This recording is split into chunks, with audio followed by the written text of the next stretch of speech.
Hello everyone, I hope you guys are doing great and you might have viewed and enjoyed the previous video in which Johnny, the founder of Linkpool, has shared about his venture and also told about his goals and also what they are doing at Linkpool. So today we'll be having Michael O'Donnell, who is having expertise in data and who is a senior analyst by profession. So obviously I'll be asking him some questions related to data and how crucial the data is for any organization or even for an individual. So let's welcome Michael.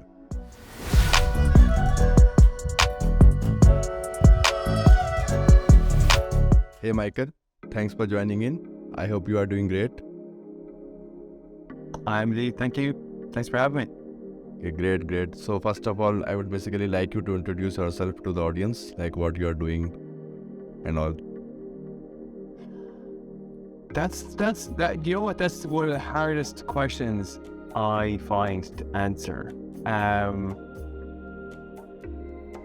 I just a little bit about me. I'm based in Ireland in the very west of Europe, and very small part of the world, and it's very beautiful part of the world. If you ever get a chance to come, give me a call and we'll set you up with a tour plan. That said, my career has been quite colorful, and that's why I find it really difficult to answer that question. I went from studying engineering to a doctorate in mechanics and materials, and I went from there into IT as a business analyst, into project management, into solution design, into sales, into kind of a man of many hats. I'm currently an analyst with a company called Quest Software, who provide point solutions for cyber resilience solutions. So that's me in a bit of a nutshell. I should highlight, say, I am not an expert in anything. Maybe my thesis, but I'm not an expert in anything. I'm just very well read, so I can talk with the best of them. Technically wise, I run out of road very quickly, but one of the reasons I think why I'm here is I do have a view from a business perspective. So oftentimes, a lot of people I speak with are coming from a technical perspective, and the world of the business, I'm the person in the middle of it, where I can translate the language of the business and the language of the technology into the two of them and help them come together in a very nice, neat package. Yeah. So, if you please ask me anything, okay? Sure. But know that I'll run out of road very quickly on technical questions. No worries. Yeah, so you are jack of all trades, as you already mentioned. So we'll That's to say, yeah. yes. So like I would like to know from you, like since you are from a mechanical background, so what is the real reason or motivation behind involving into all the data related stuff that you are currently involved into? Good question. That's a great question. The motivation is curiosity. If you were to get to the nuts of it, it's a curiosity. And if someone was to give me a random Excel file, I'd happily spend 10 minutes exploring that file, trying to extract insights or information from whatever that file holds, whatever that data or information that file holds. So where I come from is a place of curiosity, and I think that's where I came from an academic perspective, and I think that's where I was very happy with a business analyst perspective, is that curiosity of trying to understand a information, a perspective, a problem, and trying to come up with a solution for that particular problem. Data, as we know, it has enormous potential people get swamped by it very quickly, and it's filled with challenges. And I think that's why I keep gravitating towards data. Okay, yeah, that makes a lot of sense. And also like I've seen in your LinkedIn profile like a lot of data related terms. So if you can explain like some of those terms for the general non-technical audience, like non-technical public, like some of these terms, like I'm basically just going to ask one by one, like data management first. That's the hardest one. No, can you go on to pick another one and we come back to the hardest one? Okay, so data security. Data security, yeah, okay. Quick fire buzz around security, protecting that data so that it doesn't get into the hands that you don't want to get into the hands of. Or even eyes. It doesn't need to get into the hands, eyes, protecting that data. Okay, and data intelligence. And it's trying to extract insight and value from data. That's a really good one. I've been playing with the idea of what is data in terms of an organization. What would an organization be without data? What captures data and where does data come from? And I teased the idea that software is the culprit of creating data. If we didn't have software, we wouldn't have data, and would that be such a bad thing? I was teasing this idea.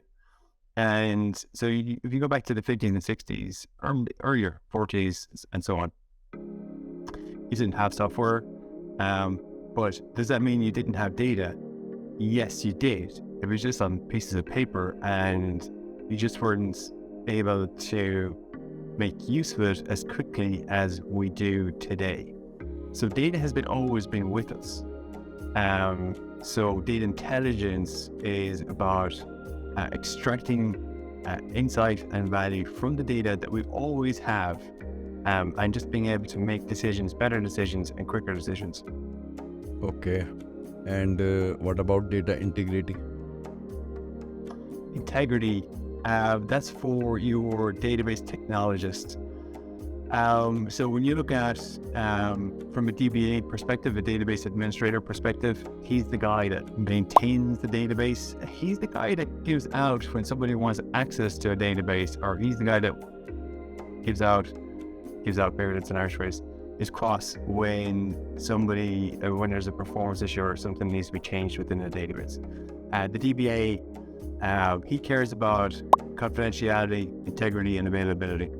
And so those three terms are crucial. The integrity is about corruption, cleanliness, quality, and so on and so forth. So it's one of those fundamentals of a database. Okay. And the new one, which is data interoperability. Yes, that's good. That's going to be a phrase. I'm not sure if people will start using that phrase. Someone said to me integration before recently. I said, no, it's interoperability. And then said, that's too long a word to say. And I was like, it already is. So I'm not sure if people are going to say it.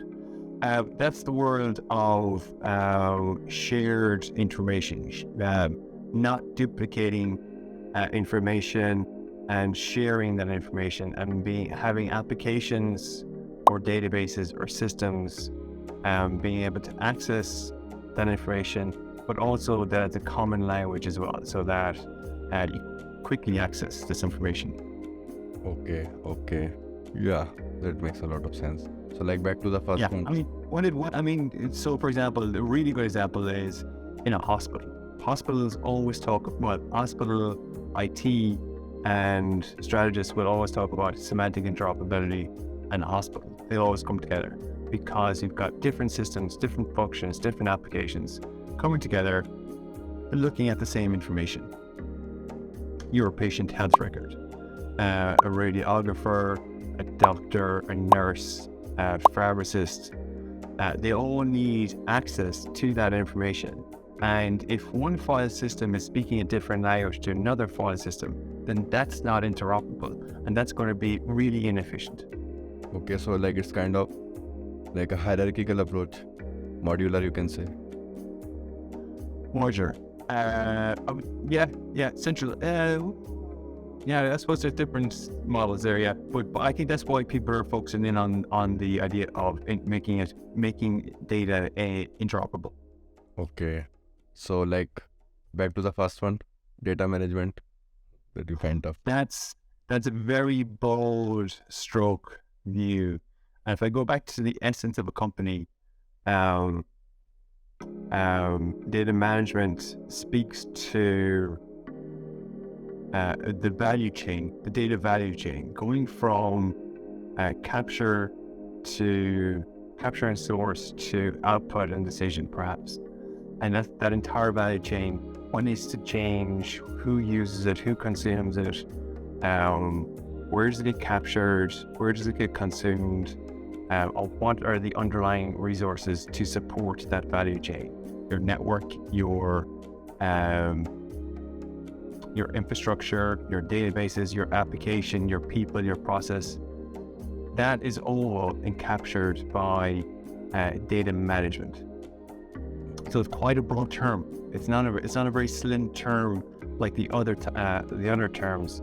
Data management is quite a large term. Yeah, totally. So I think the audience will get it now. I have a new one that I haven't added to my LinkedIn profile yet. Which one? Can I check? Yeah, sure thing, definitely. Data democratization. Okay. Data democratization. That's also a long one. It is. I'm not sure if that's going to stick, but that's going to be a new one. And maybe we can talk about that one on the next session. If you invite me back. Sure, definitely. Yeah. You have a lot to share. Like you are a good speaker and you can share tons of information. So we can, I think, do 10 to 20 podcasts with you. More than that. We can do the monthly. We could do the monthly one. Happy to do a monthly one. Sure. I think it will be great if we'll be having like multiple people as speakers also, so that we can have a kind of debate or a discussion sort of thing. It will be more interesting. And also I would like to ask your views as an analyst, like a non-technical perspective about the decentralized storage, like decentralized databases that we are seeing in the blockchain-based storages such as interplanetary file system. So it's being seen as one of the latest forms of storing and managing data. So what are your views on that? From an analyst perspective, not a technologist, and not being an expert either. There were caveats. So one thing I wanted to set up before jumping into it was technology as a whole. Technology has been moving so fast over 10, 20 years, and it's really being driven by the cloud. The cloud has done so much for technology in the last 10 years. And when you look at prior to that, the cloud existed. The web existed for 20, 30, 40 years. But prior to the cloud, we weren't living up to its full potential. We weren't sharing resources. And that's the full potential of the cloud. When you look at Web3, blockchain, that's living up to the full potential of the cloud. Which is great. And technology will always change. It's dynamic. There are people really pushing boundaries. We saw that this year, and it's changing our day-to-day lives. We saw that with ChatGPT this year. Yeah. Enormous impact in the space of 1 month. In the space of a few days for me. That's enormous. Yeah, it's also powered by data. So yeah, right. There you go. And that's the other thing is, we stand on the shoulders of our predecessors, and that's the same. The same applies for algorithms, for applications and technology. We stand on the shoulders of our predecessors. There are cycles. We come around to this idea of a mainframe. again, we thought we were past it. We're coming back around to the idea of mainframe. But I think the Web3 and blockchain is going to take it's going to be really hard to stop that particular technology. How it's going to get used is different, and this is where I am more interested in it. How is it going to get used? What's the functional requirement that says, oh, blockchain data storage is going to be interesting for someone to, I suppose, commercialize? Okay. One area for me is definitely backup and cloud storage. When you look at the cyber security drivers today, absolutely, if someone out there comes up with a decentralized method of data storage for backup and recovery, you've saved. Yeah, so Saved humanity. so like in You're actually going to beat a lot of people out of business. Is what you're going to do. My question. So that's one particular function area. I think you're going to start asking me about databases, because that's the world that I work in on a day-to-day basis. Yet I'm not a database expert. I find that really hard to understand in terms of the technology, and maybe it's because it's just a little bit early for database technology, and maybe it's going to be hybrid of NoSQL, because that's a distributed database already, and pretty mature as well. So the idea, and blockchain is actually permeating into SQL and NoSQL anyway, because of ledgers and immutable ledgers, etc., etc. But decentralized databases, that becomes a little bit more difficult, I think, and I've got questions around data growth. How is that going to impact technology and the burden of managing that data growth? Okay, so you mean decentralized basically comes with the perks of being immutable first, and also the transparency and trust, basically to increase the trust. That's I think the entire motive of the decentralized data.